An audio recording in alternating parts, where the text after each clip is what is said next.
What's up, y'all? I know I don't play this game like crazy. I only have, I think, 100 hours of competitive done.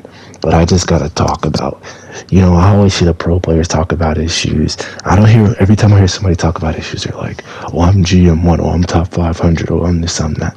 Good for you. That's impressive because this game is hard as fuck. I'm not even gonna lie.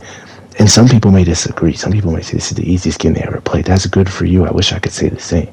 We've been grinding this. Me and Woody, he's gonna be in this game. He's smooth. I'm not gonna say the full name for monetization. For I can't even get monetized for what restrictions because the kid restrictions.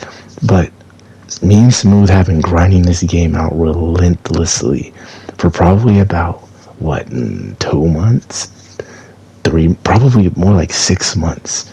And I've been basically hard stuck in gold 2. Now I know what you might say. Well, if you're hard stuck in gold 2, it's your fault.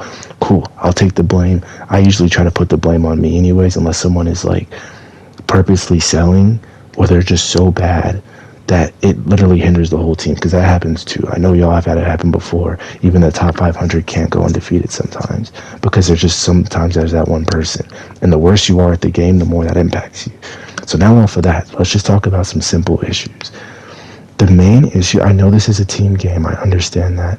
Everyone knows this is a team-based game. It's a team-based, shooter, I guess? Or I don't even know what to call it. Because not everybody's necessarily a shooter. You got life reavers, you have mercies. They can shoot, but that's not really their purpose. It's just a team-based arena competitive PvP game.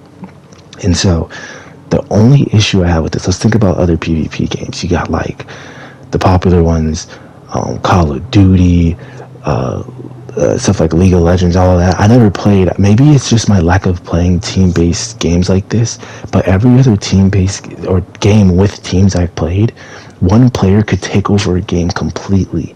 This game, you could never win a 1v. I don't care if Awkward, most of y'all, if y'all are watching this video, you're going to know who Awkward is. If you don't, look him up. He's great.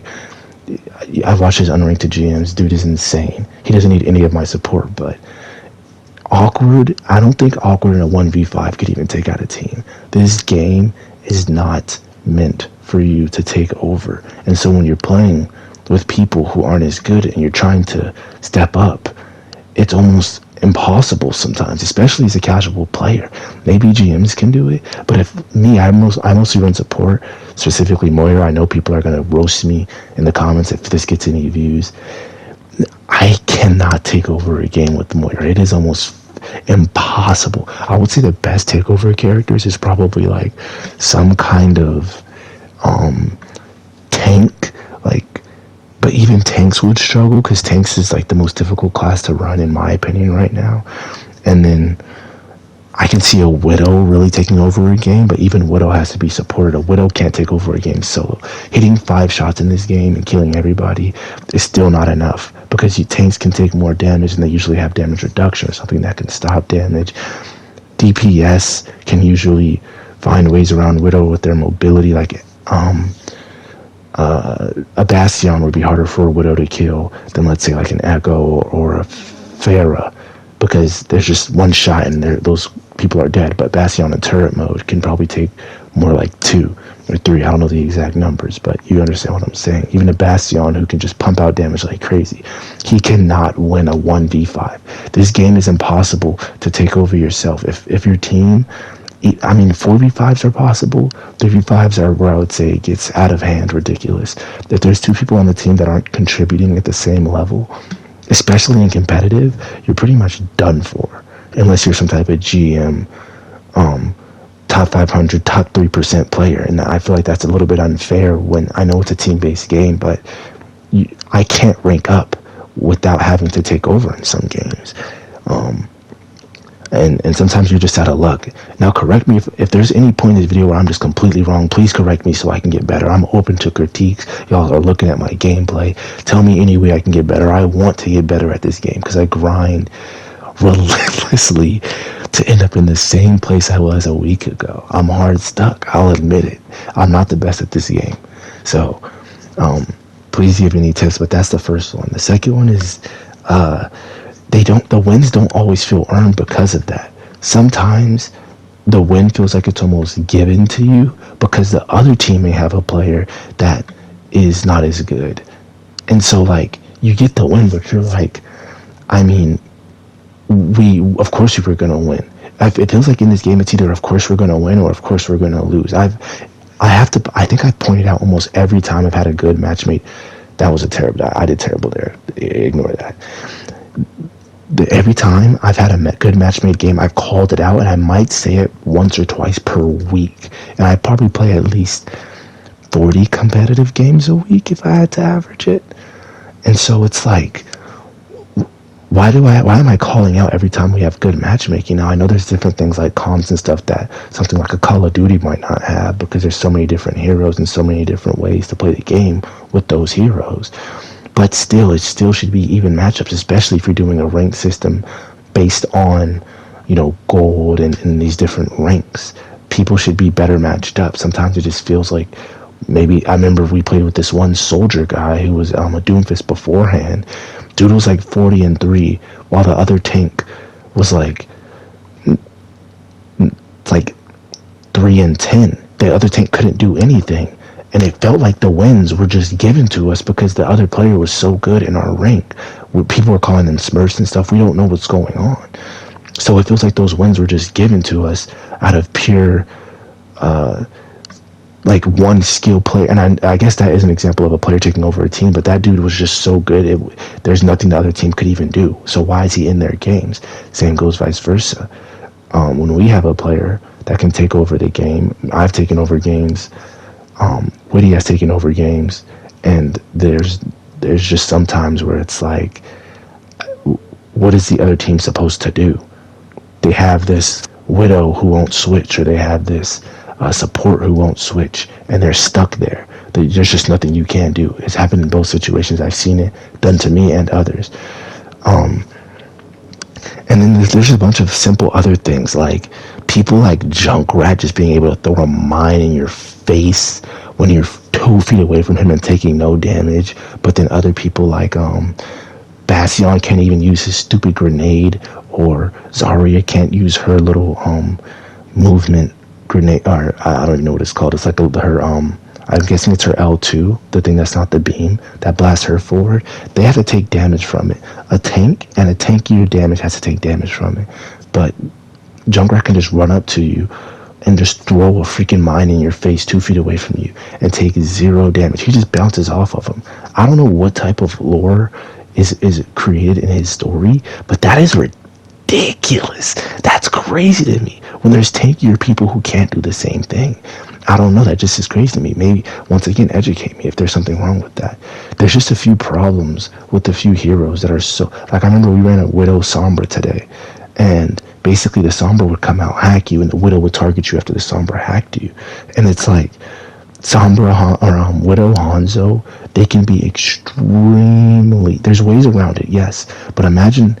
like someone who's always played sniper classes growing up, hopping into a bronze game, playing people who are just starting out Overwatch. You come out of the freaking push spawn, and you just get sniped again and again. I've seen it in comments. People have said it. There's nothing you can do sometimes. It's just automatic death. And so it's like, why are those characters even in a game that's based around out healing and out damaging? There's other things to it, I know. But the simple basis is put up more heals, protect your teammates, keep them alive, protect supports, keep the rest of the team alive, damage, put up your damage, tank, make space, be aggressive for the most part. Of course, there's different tanks. There's people like Winston and Wrecking Ball who jumps backline all the time and tries to pressure the backlines. But like for everybody else, like where does Sombra or where does Widow and Hanzo fit in this equation? They can just one-shot you, and if they're really good, there's nothing you can do about it. Now, of course, also if they're really good, they should be matched with people who know how to play against them. But let's say Awkward, once again, made a Widow bronze to GM. He's going to smoke everyone until somebody can't keep Widow alive, or it gets to a point where the other team knows how to play against it, which sometimes is just extremely hard, like on a Circuit Royale, just an open map where it takes time to get over there. Even a Reaper can't teleport across the first push spawn of Circuit Royale. There's just some times where you can't do anything about it. So let's say Awkward's running an unranked GM with a Widow. He goes in and he's just absolutely dominating the game. There's nothing you can do. I don't know how characters like Widow, Hanzo, Junkrat fit on a game like this. It just doesn't make much sense to me. I have no other problems with Junkrat other than that one. I think he's fine. I think he's in a decent place. He can really go crazy in like these gold games that we are often in. I'm gold, just to give some insight. I'm gold 2 support. I ran one card, gold 2 support. Currently gold. Oh, no. That's damage. I ran one card, I'm a gold 2 damage. And I'm a gold 2 support as well. And that's, I'm only play Moira. I probably have like 60 hours of Moira. I do play other supports, but that's like my main. And so, I just don't really understand what I'm like supposed to do in some situations. There's also things in the game that really kind of irk me. The fact that other players don't understand other heroes. How is a player supposed to stand another hero without playing it? If you hop on the game your first time and you're playing a full set of 5 heroes that you've never seen before, they might put up a little tip, but like I've saw people shooting at the floating Reaper going away. He's invulnerable in that. He's literally clear. You can see through him. How would you do damage to him? Or I've seen people try to go head to head with Reinhardts. Like there's just like the game needs to be more transparent in the different weaknesses and strengths of heroes, or even just abilities. Like people pushing Annas with Sleep Dart and not strafing, things like that. I've just seen so many different examples. People not shooting Alari's turret. She's a new one. She should have been, like, they need to release trailers and stuff and different things where they show ability so characters are aware of what the player does. If no one's aware of what the player does, you're going to put me or others in a game where we're automatically at a disadvantage because no one understands how these different characters work. That's not necessarily the fault of the player when the game isn't doing anything to help those players out other than a little tip that gives you a general rule that might not even apply to how you just died. So,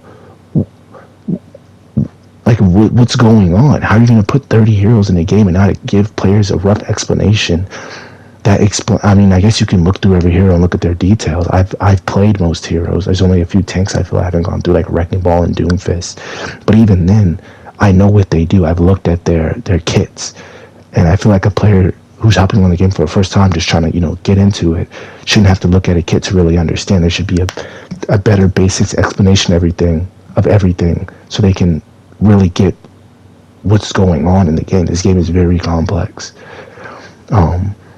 And I mean, that's most of the issues. There's other things I can bring up, but I don't want this video to just run on. I just want to give a casual take of the game. I'm probably wrong in a lot of things here. Once again, correct me, help me become a better player if you want. I don't mind talking to others respectfully about what I'm wrong about. Like, I know I've only had 100 hours. There's people with 4K plus. There's people who played Overwatch 1. I never played Overwatch 1. I started in Overwatch 2 from a recommendation. So yeah, once again, thanks for listening. If you're still here, please give your takes. I upload Overwatch videos almost daily. It's just me and Smooth messing around on the game, but we're usually in comp, trying to rank up. But yeah, thanks for watching.